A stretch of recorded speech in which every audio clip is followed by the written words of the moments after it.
Stone Cold Prose, building better words.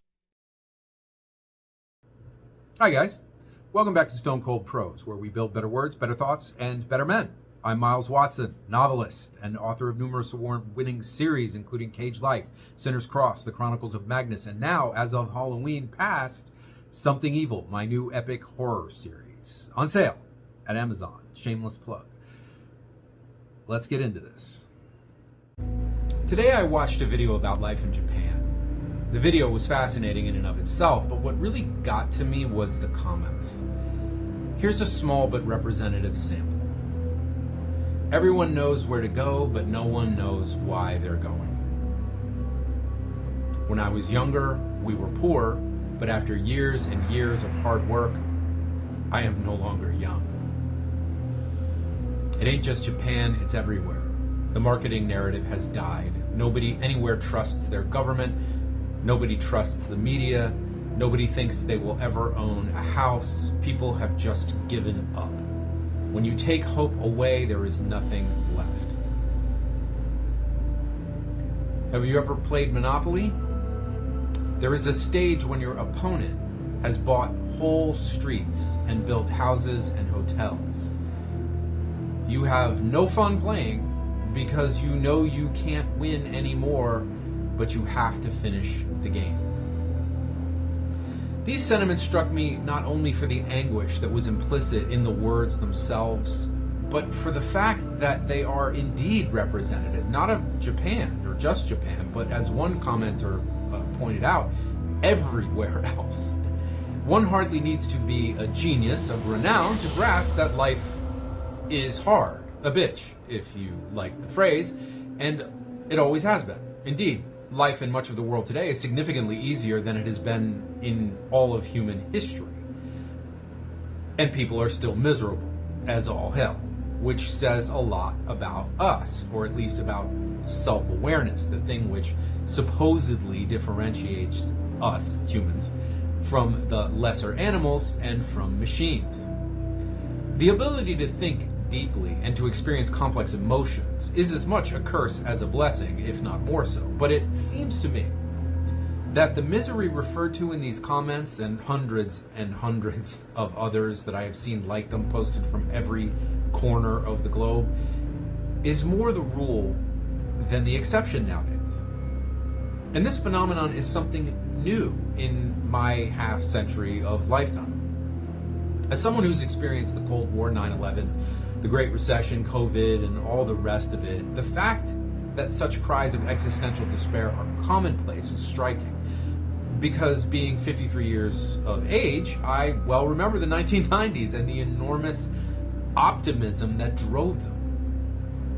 If we view the 90s as one of those long decades, then we can say they began with the fall of the Berlin Wall around 89 and ended with the Twin Towers crashing down in 2001. And while they had their share of downs, including a recession and a war, what strikes me about them now is that we have never enjoyed a similar period since. The last 24 years have been a time of perpetual conflict, political division, and a growing disparity of wealth. Inflation and prices rise continuously, but wages stagnate. Ownership of property, once at the very core of American identity, is beginning to evaporate as a concept. Extremes have become the norm, and normalcy is now the extreme. Suicide rates have skyrocketed. Everyone is on drugs of some kind, and loneliness is epidemic. As I pointed out recently in this very channel, we are increasingly faced with a choice between this kind of rainbow-colored neo-Marxism on one side and a type of soft fascism on the other side. And all the while, millions toil in mindless jobs for low pay and then come home to cramped, overpriced apartments and order DoorDash while they Netflix, most definitely without the accompanying chill. Now, some of you may remember that I devoted an entire episode to the subject of loneliness a few months ago.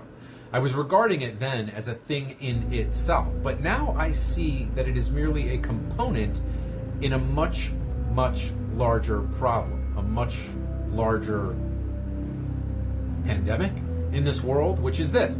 The world we knew is dying, but there is nothing to replace it.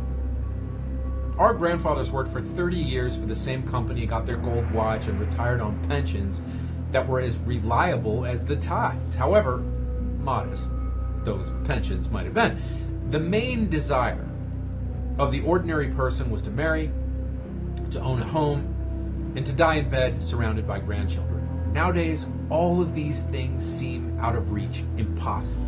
People shuffle from employer to employer like migratory birds. Marriage is visibly dying as an institution. Home ownership is a complete fantasy, and birth rates have plummeted in every first world nation. Events have moved with nihilistic force, and in the wake of his social and societal nihilism, uncountable millions drift in a gray void of hopelessness, numbing themselves with content and swiping fruitlessly on these soulless dating applications. I can no longer watch YouTube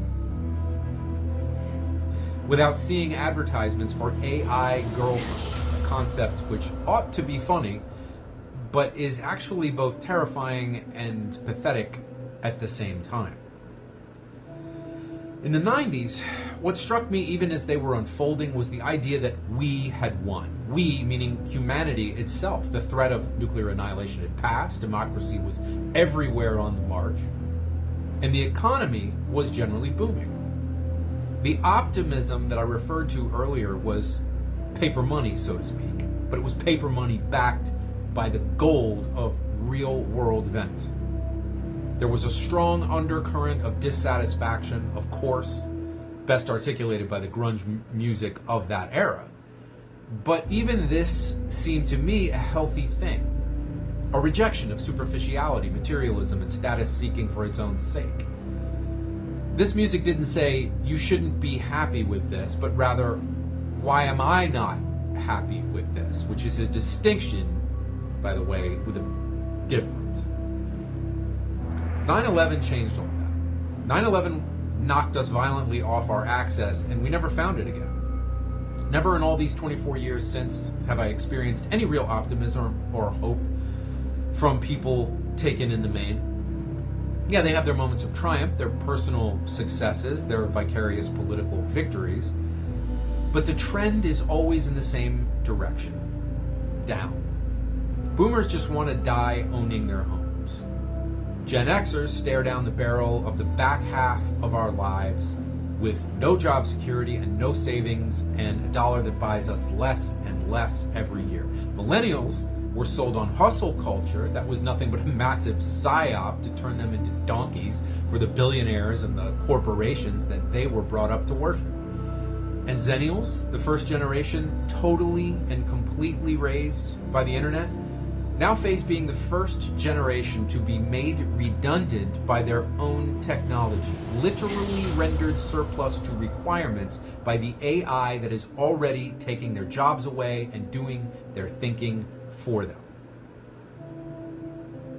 What I see in the anguish of the comments I read every single day is the anguish of humans who have lost touch with humanity's most important element, hope. As the gentleman said, when you take away hope, there is nothing left. Only the dull grind of existence. And existence is not enough. People, however unrealistically or foolishly, want to be happy. Whether they can ever achieve this state is an open question and often a loaded one. But the point is that the hope that they might someday be happy is often all they have to keep them going. Life, after all, really is a bitch, just as Langston Hughes said it was. And the fantasy of someday happiness is an anodyne for the pain of dealing with that bitch. Take the hope away, and the whole rainy, gray, Monday morning slog through shit traffic to work for an asshole boss at a job you hate for trash pay, knowing all the while there's nobody waiting for you at the coffin-sized apartment you call home, and that life offers absolutely nothing but more of the same at best, becomes intolerable. Humans are almost supernatural in their ability to withstand punishment and pain, But this ability fades when there is no prospect of it ending and no point for it in the first place. We were taught as children that hard work would yield rewards. But for most of us, all we get is hard work. The rewards remain elusive. And indeed, as the years creep by, the promise of the reward itself is openly being reneged upon. "You will own nothing and be happy" is the unofficial slogan of the World Economic Fund, their vision for our collective future. Well, it seems they were half right.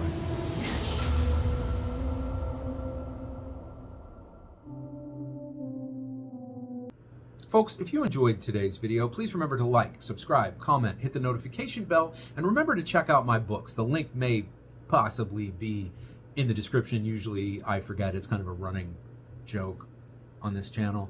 Anyway, I drop scripted content every Friday at 3 p.m., shorts almost every day, and unscripted rants whenever rage moves me to do so. I'll see you next time, and until then, stay cold.